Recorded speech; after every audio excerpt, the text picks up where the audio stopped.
एक छोटे से गांव में रमेश नाम का एक आदमी रहता था। उसकी एक छोटी सी फैमिली थी। उसकी बीवी सीता और एक छोटा बेटा चिंटू। एक दिन सीता रमेश से बोलती है, ओ जी, सुनते हो घर का रसान खत्म हो गया है, सारे बर्तन भी टूट गए। इस महीने कैसे गुजरा होगा हमारा। तुम चिंता मत करो सीता, मैं सेठ से बात करता हूँ।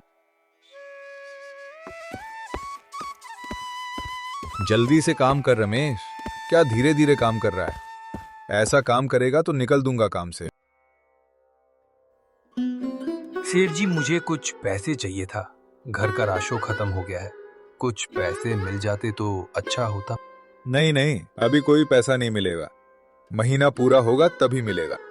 सेठ जी ऐसा मत करिए, मैं कई सालों से आपकी दुकान में काम कर रहा हूँ, प्लीज आप कुछ कीजिए। इतना बोल रहा है, चलो इसे मैं पुरानी वाली जमीन दे देता हूँ, वैसे भी फालतू ही ये जमीन है, पर एक शर्त रखता हूँ। ठीक है, तुम मेरी पुरानी जमीन पर काम करो, पर एक शर्त है, अनाज दोनों का आधा आधा होगा। ठीक है सेठ जी, मैं कल से खेत में काम करूंगा। रमेश बहुत खुश हो जाता है। उसे उम्मीद मिलती है।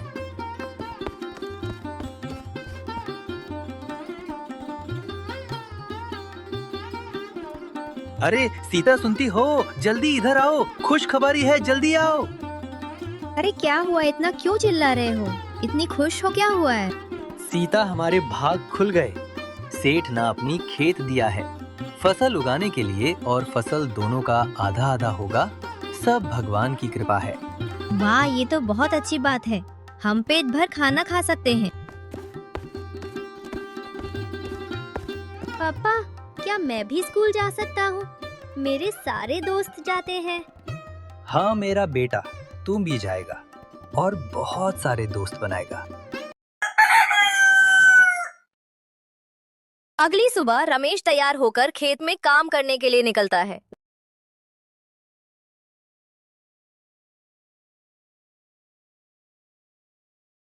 रमेश सोच लेता है कि वो इस महीने अच्छी खेती करेगा। रमेश गाजर की खेती करता है।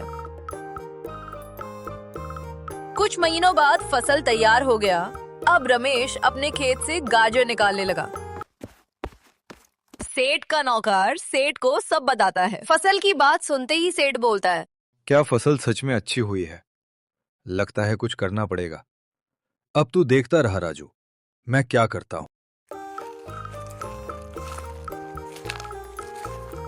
वाह रमेश, क्या खेती करी है तूने, दुगना दाम मिलेगा बाजार में। सेठ जी, बस मेहनत का फल है। वैसे सेठ जी, आपके शर्त के हिसाब से फसल दोनों का आधा आधा होगा ना? नहीं, ये मेरा खेत है तो यह फसल भी मेरा हुआ। तूने बस काम किया है, तेरे को मजदूरी का पैसा दे दूंगा, और तूने कहीं और काम करने की कोशिश की तो तुझे छोड़ूंगा नहीं। तू अब से खेत नहीं काम करेगा, उसके बदले तुझे पैसे दे दूंगा। सेठ जी, ऐसा मत करिए, मेरे बीवी बच्चों का क्या होगा? चुप, मुझे बकवास नहीं सुननी है, अब मैं जा रहा हूँ। सेठ बैलगाड़ी में गाजर रखवाता है और रमेश के लिए सिर्फ एक बोरी गाजर का छोड़ देता है। हे भगवान, इतनी मेहनत करने के बाद भी बस इतनी सी फसल मेरे हिस्से में, क्या फायदा ऐसे जीने का। रमेश दुखी होकर अपने घर वापस चले जाता है।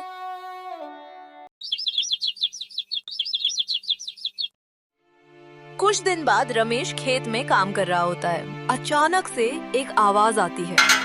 अरे ये तो कोई पुराना मटका है। मटका तो सही लग रहा है, घर लेकर चलता हूँ। रमेश मटके को साइड में रख देता है और दोबारा काम करने लग जाता है। शाम होते ही रमेश अपने घर चले जाता है। सीता, देखो, मुझे खेत में मटका मिला। ऐसा कुछ दिन तक काम चल जाएगा ना? कुछ दिन तो ठीक है जी, लेकिन घर का राशन खत्म हो गया है, बस एक पैकेट चावल है। कोई नहीं, मैं कुछ करता हूँ, लेकिन अभी इस मटका को साफ करता हूँ मैं। रमेश जैसे ही मटके को साफ करने लगा, मटके से जिन आ गया। सीता और रमेश दोनों डर गए। क्या हुक्म है आका? आपकी कोई 5 इच्छा मैं पूरी करूंगा, लेकिन इसमें कोई लालच नहीं होना चाहिए। तुम कौन हो और यहाँ कैसे आए? मैं जिन हूं। मैं कई सालों से इस मटके के अंदर फांसा था। आपने मुझे आजाद कर दिया। आप कभी भी मेरे से 5 इच्छा मांग सकते हैं। अभी के लिए मैं दोबारा मटके के अंदर जा रहा हूं। सीता, ये तो चमत्कार हो गया। अब मुझे सेठ के पास काम करने की कोई जरूरत नहीं है और हम पेट भर खाना भी खा सकते हैं। हाँ जी, आपने सही कहा। लेकिन 5 इच्छा क्या बोलोगे? जरूरत की चीजें मांगेंगे। रमेश फिर से जिनको बुलाता है और 5 इच्छा बताता है। क्या हुक्म है आका? आपकी कोई 5 इच्छा मैं पूरी करूंगा। तो सुनो मेरी 5 इच्छा। पहला, मुझे जरूरत के अनुसार पैसे दे दो। दूसरा, मुझे खुद का एक व्यापार दो जिससे मैं खुद पैसे कमा सकूं। तीसरा, मेरा परिवार हर समय खुश रहे। चौथा, मुझे पक्का मकान दे दो। पांचवा, सबका भला हो। जो हुक्म मेरा। जिन्ना इच्छा पूरी कर दी थी। रमेश का पूरा घर बदल गया था। वो गरीब से अमीर हो गया। जरूरत के हिसाब से पैसे भी मिल गया। सीता, मैं बहुत खुश हूँ। मेरी सारी मेहनत आज कम आ गई। अब मुझे किसी के पास कम करने की जरूरत नहीं है। कल ही जाकर मैं सेठ जी का काम छोड़ दूंगा। अगले दिन रमेश सेठ के पास जाता है। अरे रमेश, तू यहाँ क्या करने आए? और खेत का काम कैसा चल रहा है? इस साल और अच्छी फसल आनी चाहिए। सेठ जी, अब मैं खेत में काम नहीं करूंगा। क्या तुम्हें पता है तू क्या बोल रहा है? कहीं और काम करेगा तो अंजाम बुरा होगा। सेठ जी, आपके धमकी से कोई फायदा नहीं होगा। मैं काम छोड़ रहा हूँ। रमेश वहाँ से चले जाता है। इसको क्या हो गया? सेठ जी, सारे गांव वाले बोल रहे हैं कि रमेश के घर बदल गया 2 दिन में। उसने अपना नया व्यापार भी खोला है। पक्का कुछ तो गड़बड़ है। मुझे देखना है कि वो इतना जल्दी इतना अमीर कैसे बन गया। कुछ देर बाद सेठ रमेश के घर के सामने खड़ा हो जाता है और उनकी बात सुना लगता है। सीता, इस मटका को संभल के रखना। इस मटका ने हमें बहुत कुछ दिया है और यह बात किसी को पता नहीं चलनी चाहिए। अगर किसी को पता चलता है तो इसका गलत इस्तेमाल भी कर सकता है। उसी वक्त सेठ घर के अंदर आ जाता है। सेठ जी, आप यहाँ क्या करने आए? मैंने बोला तो मैं काम नहीं करूंगा।